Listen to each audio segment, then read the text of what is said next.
Hey, here we are carrying on in the Truth series about how to become an amazing speaker, trainer, coach that wants to share their message. So in this video, we're going to find out what the number one crucial thing is, because the truth is, it's not you, it's me.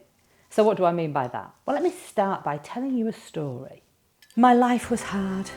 Thank you so much for this award. I was born, dragged out by forceps, put to one side. Mother was busy at work. I was all on my own. Life was just hard for me.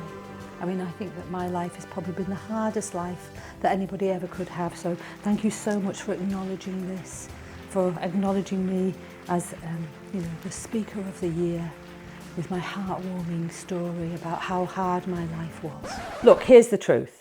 Most people make this mistake. By the end of this video, you're going to understand how you're going to be able to position yourself so people know, like and trust you and see you as the expert without them thinking you're self-absorbed. You see, it's not about you. Not that kind of you. Well, actually, that could be silencing call.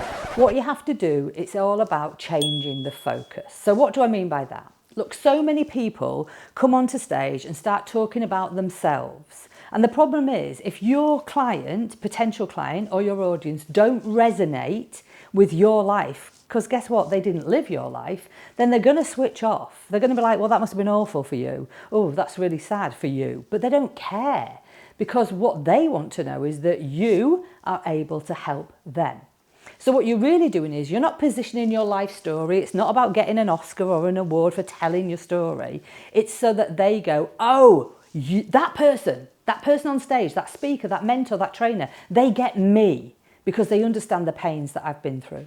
So that's the first element that you must know. You must know what your client's pains are. And when you're about to create a story, your story to share with them, the first part of creating a story, I want you to imagine a storyboard, is that you go, what pains have I had that my clients are going through right now? Because let's be honest, if you've created a product or a service, it's usually because you've been through a bit of pain and you've managed to get away from it or you've managed to avoid it. So now you're going to look at your client and go, where have I got the same pain as the client has? It reminds me of one of my clients that I worked with called Vivian.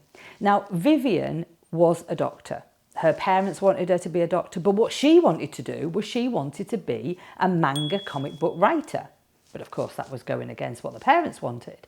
Now if she did a story that was just about manga comics and being a doctor, can you see how very few people would really resonate with that amount of detail? So with Vivian's story, what we had to do is we had to find a way to connect with the audience. So it went a little bit like this. Have you ever had a dream? Have you ever had a dream? Because if you've ever had a dream and you had to leave that dream on the table, would you agree with me that you would now resonate with Vivian, even if you'd never been a doctor or you'd never wanted to write comic books? When you get that piece right, now your audience are like, oh my God, this really resonates with me. Oh, I really felt like this person was speaking to me. So that's the number one tip. What are your clients' pains and where in your life could you use the pain that you had to make that connection with your audience? The next element is you've got to ask questions. Now, you've been hearing me asking you questions all the way through, haven't you? Well, there's a question, right? So you've got to relate to the audience and get them to relate to the story by saying, have you ever had a time? And then they will be like, oh my gosh, yes. And now they're in your story and it's no longer your story, it belongs to them. When you are starting to create your story, and I don't mean writing it out at length, but looking at the scenes, it's almost like a storyboard, right? What I want you to do is start with the end in mind. You've heard me say this in previous videos, haven't you? So start with the end in mind. In other words, what are you an expert in now? And let me just get this right. An expert can be in an average size room, you know more than the average person in that room. So what are you one step ahead on or two steps ahead on? What is it that you're doing now that you know a little bit about or a lot about that you can help somebody else? And then you're going to go back in time and go, why did I start doing this? And then you're going to go back in time again and you're going to say, what made me start to look at looking for the solution that I now created? Probably because it didn't exist in the world, okay?